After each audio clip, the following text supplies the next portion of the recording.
In this lesson, I'll be discussing anticoagulation and thrombolytics. Anticoagulation is a monster of a topic, so I've decided to take a couple subtopics out of the main video. Heparin-induced thrombocytopenia will be discussed in Lesson 12 on hypercoagulable states, and there will be a supplemental video that will contain commentary on the underappreciated problems with the newer oral anticoagulants such as dabigatran and rivaroxaban. By the end of this lesson, you will be able to describe the structure, mechanism, pharmacology, indications, and side effects of warfarin, also known as Coumadin, the various forms of heparin, the factor Xa inhibitors, direct thrombin inhibitors, and thrombolytics. And last, you'll be able to describe the concept and implementation of bridging patients between oral and parenteral anticoagulants. To remind you of where we're at, here's our summary overview of hemostasis. In the last lesson, we covered antiplatelet drugs, which act here in primary hemostasis. In this lesson, we'll be covering drugs that interfere with the coagulation cascade, which comprises secondary hemostasis. And we'll end with drugs that interact with plasmin's role in degrading blood clots. There are many indications for anticoagulation. Because the approved indications for specific drugs is constantly changing and may vary between countries, instead of listing the clinical indications for each individual drug, I'll just review upfront the common indications in general. The single most common indication is for the prevention of stroke in situations where patients are otherwise at high risk of this. For example, atrial fibrillation and atrial flutter, prosthetic heart valves, and a left ventricular thrombus. Anticoagulation is also used in the prevention and treatment of venous thromboembolism, that is DVTs and pulmonary embolisms. It's also used in the treatment of acute coronary syndrome. It's used in the treatment of a genetic or acquired thrombophilic disorder, such as factor V Leiden or antiphospholipid antibody syndrome. While the major problem with most of these disorders is the previously mentioned venous thromboembolism, they can cause thrombosis in other places as well. Finally, in another overlapping indication, anticoagulation is used to prevent thrombus on and subsequent malfunction of prosthetic heart valves. There are 4 to 5 general mechanisms of action of anticoagulants. The most common anticoagulant is warfarin, which is a vitamin K antagonist. Although other vitamin K antagonists exist, they are almost never used or encountered in clinical practice. As you may recall from the video on the coagulation cascade, vitamin K plays an integral role in the full synthesis of many different coagulation factors, some of which are pro-clotting, while others are anti-clotting. Thus, warfarin has actions all over the place in the coagulation cascade. Next, there are heparins, which potentiate the action of antithrombin in its inactivation of factor Xa plus or minus thrombin, depending on whether it's unfractionated or a low molecular weight heparin. There are direct thrombin inhibitors and direct factor Xa inhibitors. The odd drug out is fondaparinux. Fondaparinux is sometimes considered along with the factor Xa inhibitors and sometimes considered as a stand-alone entity. Personally, if one must group it with something else, I think it makes more sense to group it with the various forms of heparin, since all of them share the same general mechanism of action, they are all given parenterally only, and have nearly identical indications. However, one must remember that despite their similarities, fondaparinux is not formally considered to be a heparin. So overall, while students and healthcare professionals alike frequently feel overwhelmed by the variety of anticoagulants out there are really only about 10 different drugs in 4 to 5 categories, depending again on how one categorizes fondaparinux. The first drug I'll discuss in detail is warfarin. There are 3 reasons for starting with warfarin. First, it's one of the oldest anticoagulants. Second, it's the most common. And third, its use beautifully illustrates the varied problems with anticoagulation in general. As mentioned, warfarin, also known by the brand name Coumadin, is the world's most common anticoagulant. It was originally developed in the 1940s to be used as a rat poison and is still used for this today. Its mechanism of action is inhibition of the enzyme vitamin K epoxide reductase, which recycles vitamin K after it's been used as a coenzyme in the post-translational modification of several clotting factors, specifically the pro-clotting factors prothrombin, factor 7, factor 9, and factor 10, and the anti-clotting factors protein C and protein S. Its use as a therapeutic anticoagulant in people began in the 1950s. As anyone who has spent time in clinical medicine knows, the use of warfarin is very challenging. It has a narrow therapeutic window between preventing unwanted blood clots while simultaneously not causing bleeding. In some patients, this balance is relatively easy to achieve, while in others it proves to be impossible. The anticoagulation effect from warfarin is not predictable from dosage alone, and the INR must be used to ensure patients remain within this therapeutic window. The INR cannot be checked just once, but needs to be checked periodically throughout the duration of warfarin treatment, since the INR can vary over time, even if the warfarin dose remains unchanged. For almost all conditions, the target INR during warfarin treatment is 2.0 to 3.0. However, as already implied, there are even more problems with this drug, which actually will demonstrate the problems with all anticoagulants. Consider the following. For a patient who is at risk of developing blood clots, for example someone in atrial fibrillation, the more their blood is anticoagulated, the less likely they are to develop a clot. The greatest benefit is seen with the initial incremental increases in anticoagulation, and at some point, if more and more warfarin is used, and the blood is further and further anticoagulated, the incremental benefit in preventing a clot tapers off. At the same time as the incidence of a blood clot is becoming lower with anticoagulation, the incidence of a major bleeding event is increasing. A little at first, but at some point it becomes critically high when extreme degrees of anticoagulation are reached. So if we simply look at the total incidence of clinical events, that is the sum of thromboembolic and major bleeding events, you might conclude that we should target a degree of anticoagulation that minimizes this. As I mentioned a moment ago, for almost all conditions and almost all patients, the warfarin dose that is targeted is whatever is necessary to achieve an INR of between 2.0 and 3.0. This is the level that was empirically determined by a handful of old studies. This seems simple enough on the surface, but although this is almost the universal approach to anticoagulation, there are four major problems with it. First, while we might think that the rounding off of the upper and lower limits of the target INR to whole numbers was helpful to keep it nice and convenient, one must remember that there is no reason to think that a range of 2.0 to 3.0 is better or more preferred than 2.0 to 3.1 or 1.9 to 2.9. Small variations in the target INR range have never been compared in a randomized head-to-head prospective trial. Next, a bigger issue, the relative incidence of clotting is different between different prothrombotic conditions, and the incidence and severity of anticoagulation-associated bleeding is different between different patients. So why would we assume that the optimal degree of anticoagulation for a 50-year-old with lung cancer and a pulmonary embolism to be the same as the optimal degree in an 85-year-old with atrial fibrillation? Different patients, different risks and benefits, yet we target the same INR for both. It's not logical. In addition, the significance of thromboembolic events and of major bleeding events is not the same.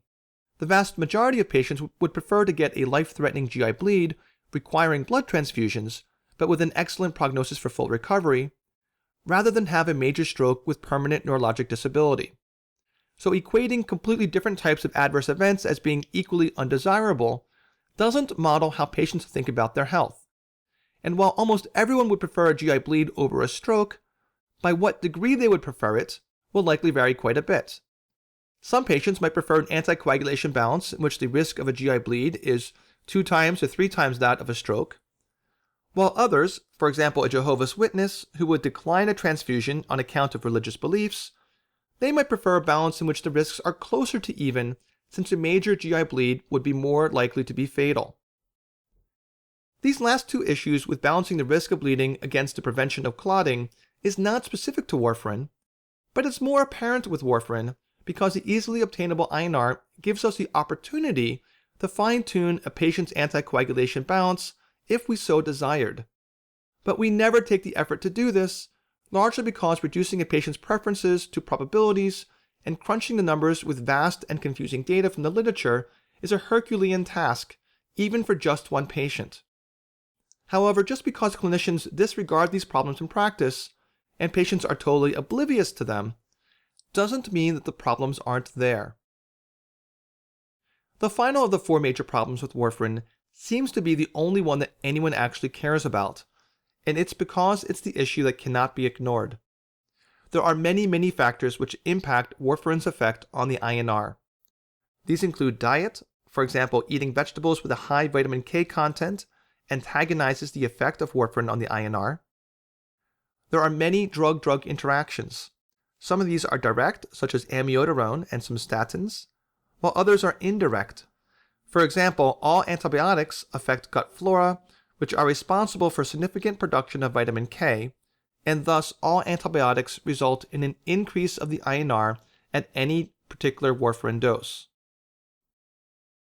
Other factors include genetics, age, and concurrent cardiac, renal, and hepatic disease. Because of the changing and unpredictable nature of warfarin, the narrow therapeutic index, a very long duration of action of several days, and a limited number of dosages available, patients will frequently end up with ridiculous dosing schedules such as this one. One 5 mg tablet on Mondays, Wednesdays, and Fridays, with half a tablet on the remaining days. With all of this, it's easy to see why medication and diet adherence is a huge challenge with warfarin therapy. It's also easy to understand why there is so much excitement over the newer oral anticoagulants and why everyone is downplaying their significant limitations. Due to the significant risk of bleeding from warfarin, several models have been devised to help predict this risk. One such model is the Has Bled score. This score assigns 1 point for the presence of 9 risk factors. The total score is predictive of how likely a major bleed will occur. One study found the risk to vary from 1 bleed per 100 patient years among patients with a score of 0 to 12.5 bleeds per 100 patient years among patients with a score of 5. Scores above 5 have consistently been found to be too rare for a reliable analysis. While in my experience the Has Bled score is the most commonly used prediction model for bleeding in the US, most doctors still don't use it to aid decision-making in routine practice, instead relying on their gut. And if warfarin didn't have enough problems with it already, there is one more major side effect to know about that's not related to bleeding, and that is skin necrosis. This is exceptionally rare, but is extremely disfiguring and potentially life-threatening. The mechanism is related to the fact that protein C, which you may recall is an anti-clotting factor, has a shorter half-life than the pro-clotting factors affected by warfarin. Initiation of warfarin results in a rapid depletion of protein C relative to other factors right at the onset of warfarin therapy, which results in microthrombi developing in various parts of the body, particularly within the skin and soft tissue. I'll now move on to warfarin's counterpart, heparin. Heparin is a naturally occurring linear polysaccharide that consists of varying numbers of repeating disaccharide subunits, which are variably sulfated. Thus, there is no one unique structure to heparin. However, all heparin shares a specific pentasaccharide sequence that binds to and activates antithrombin. And all heparin has an extremely high concentration of negative charge, which helps its binding to antithrombin. Heparin's binding to antithrombin induces a conformation change that greatly enhances the speed with which antithrombin inactivates thrombin and factor Xa. Inactivation of specifically thrombin requires a ternary complex between heparin, antithrombin, and thrombin, which also requires the heparin polysaccharide to be at least 18 saccharides long, so any heparin molecule less than 18 saccharides in size will be specific for factor Xa, which explains part of the difference between the different forms of heparin. The original heparin is now known as unfractionated heparin. The mean length of heparin molecules in the unfractionated form is 45 saccharide units, or 15,000 Daltons in molecular weight. So-called low molecular weight heparins, which include enoxaparin and dalteparin, have a mean length of about 15 saccharides, or 5,000 Daltons.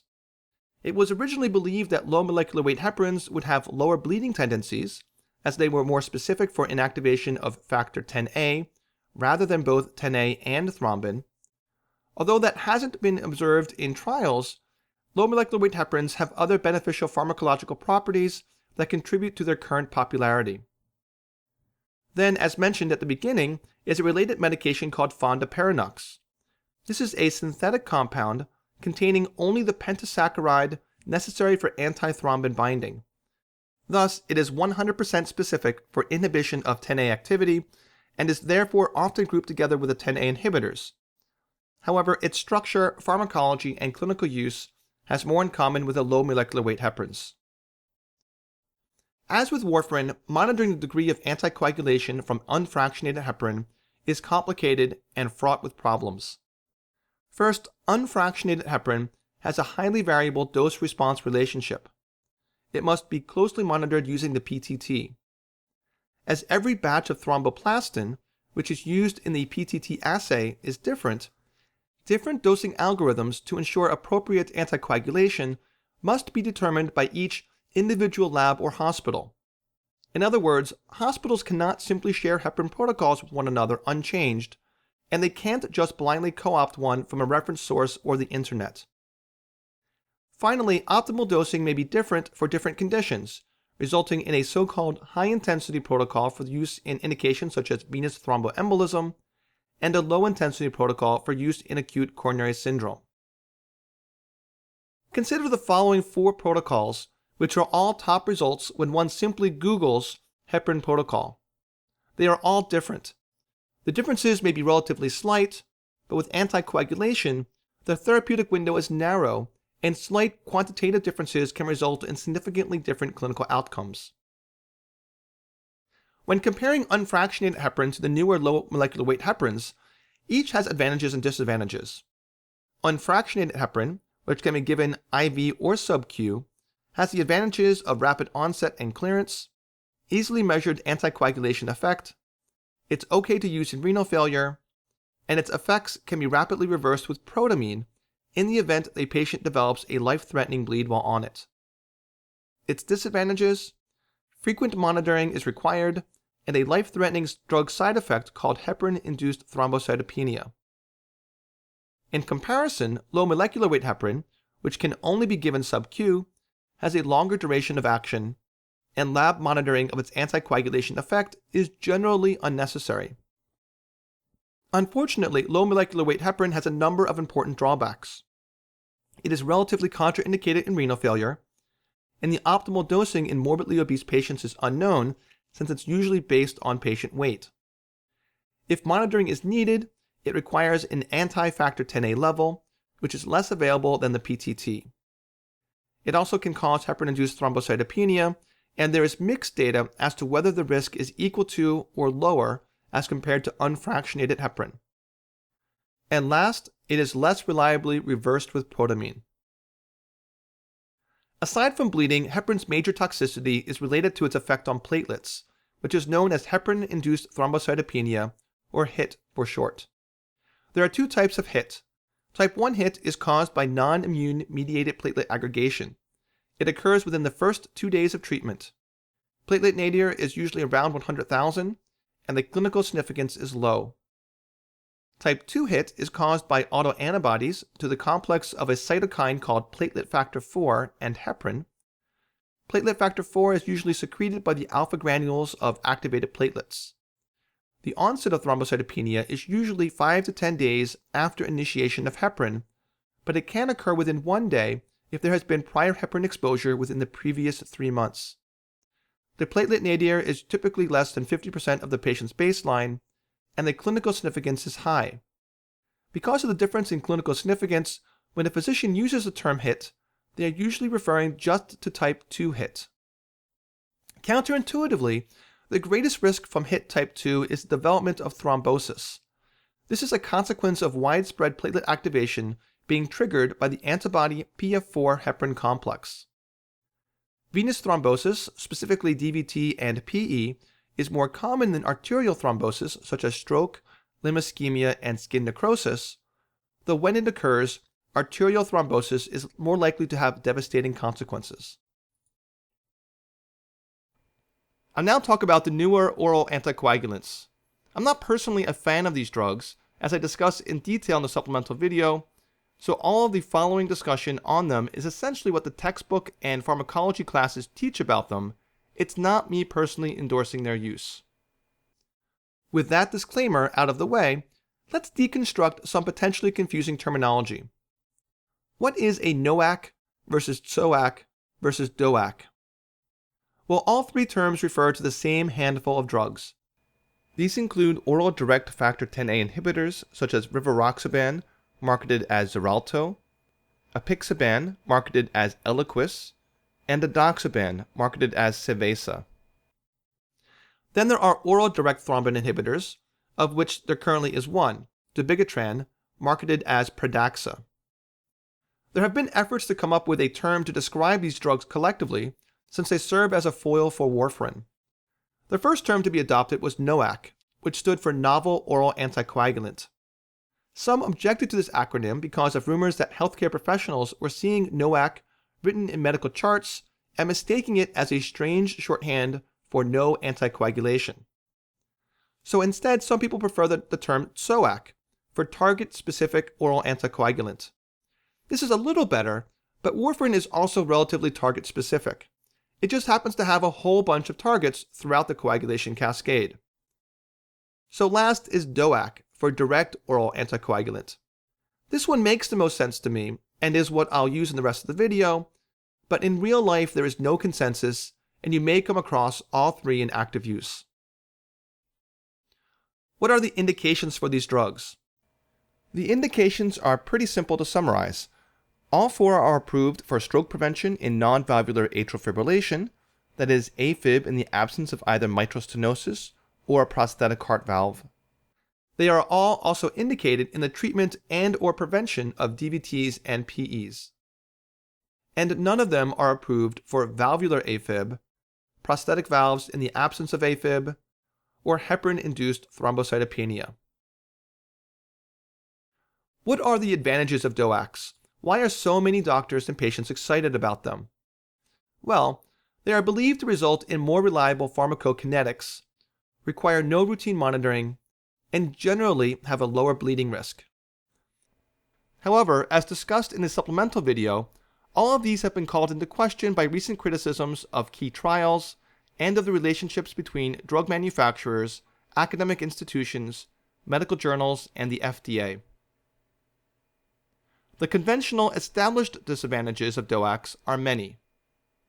There is not yet a reliable reversal agent for factor Xa inhibitors, though at least one is in development as of the time of this recording. There is a twice-daily dosing regimen used for apixaban and dabigatran. The duration of action is relatively short as compared to warfarin. While this can be an advantage during bridging therapy, if a patient is incompletely compliant with taking meds, missing a single dose of a DOAC will result in more risk of harm than if he or she misses a single dose of warfarin. Speaking of which, since monitoring tests are not done with DOACs and are largely unavailable, it is impractical to monitor compliance. DOACs are either contraindicated in renal failure or require dosing adjustment, which without monitoring will necessarily be imprecise. And last, DOACs cannot be used during pregnancy or in patients with prosthetic heart valves. One major issue that's not clear whether it's an advantage or disadvantage is cost. Although the cost of the actual drug is much higher with DOACs as compared to warfarin, DOACs may be cheaper overall considering the routine monitoring and increased frequency of clinic visits that are necessary with warfarin. So where do we stand on reversal agents for DOACs? In October of 2015, the FDA approved a drug called idarucizumab, which is a monoclonal antibody which can reverse the effects of dabigatran.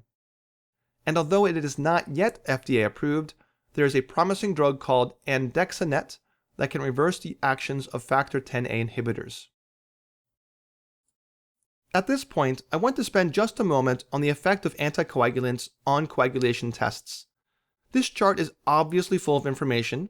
Don't worry, I'm not going to read through it line by line, but I will point out which test is the preferred one for monitoring drug effect. For warfarin, as you know by now, it's the INR. For unfractionated heparin, it's the PTT, unless the patient is either in the cath lab or OR, in which case it's often the activated clotting time because of the limitations of PTT in situations in which heparin concentrations are particularly high. For low molecular weight heparin and fondaparinux, it is assays of anti-10A activity. The 10A inhibitors rivaroxaban and apixaban have no universally agreed upon means of monitoring, though some authors suggest either the INR or anti-10A activity assays could be used, at least for rivaroxaban, if absolutely necessary.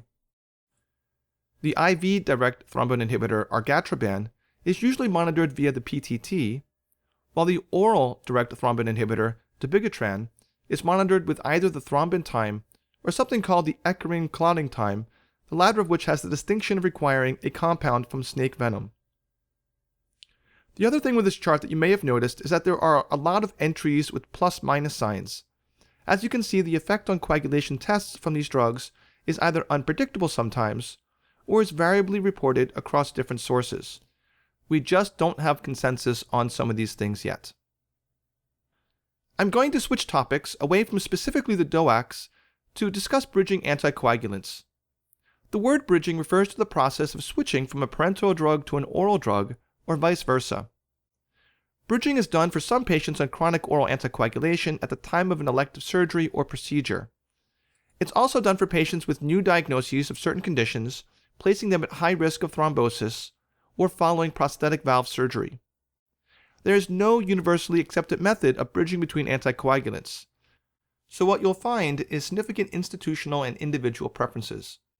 Your own specific institution may have protocols in place for doing this, which were set up in consultation between pharmacy and cardiology or hematology, but they may differ from those used at the hospital down the road. There is one bridging scenario I'll discuss in more detail, which is the most common one. This is when a patient on chronic warfarin is to undergo elective surgery or another invasive procedure. Bridging, typically using a low molecular weight heparin, should be done with a patient on warfarin in the following circumstances. The patient has had an embolic stroke or a venous thromboembolism within the past 3 months. They've had a previous embolic stroke or venous thromboembolism during a brief interruption of chronic anticoagulation, suggesting that they are unusually prone to thrombosis. They have a mechanical heart valve, or they have atrial fibrillation and a very high stroke risk, for example, a CHADS-2 score of 5 or 6. Perioperative bridging in other circumstances, such as AFib with lower stroke risk, or hereditary hypercoagulable states, should be considered on a case-by-case basis. The final topic in this lesson to discuss is thrombolytics. Thrombolytics are far simpler than anticoagulants. I've seen a tiny handful of resources online that make a distinction between the terms thrombolytic and fibrinolytic, but in reality almost everyone treats these terms as synonyms, heavily favoring the former, thrombolytic, even if it's not the absolutely most semantically correct one. Here is a diagram of the coagulation cascade as it relates to fibrinolysis, which is bounded by green. To remind you, fibrinolysis is the naturally occurring process by which the body breaks down clot by cleaving cross-linked fibrin. All thrombolytics act at the same step, the conversion of the inactive enzyme plasminogen to the active enzyme plasmin. There are essentially 5 thrombolytics in use worldwide. Alteplase, also known as tissue-type plasminogen activator or TPA. Retiplase, also known as recombinant plasminogen activator or RPA. Tenecteplase, also known as TNK-TPA. Streptokinase, which is derived from beta-hemolytic streptococcus cultures. And urokinase, which is normally found in human urine. There are relatively minor pharmacokinetic and target differences between the drugs, and there are significant country and institutional preferences. For example, here in the US, I've never encountered anything other than alteplase being used, which is almost always referred to as just TPA. Thrombolytics have a short list of indications and a relatively long list of contraindications.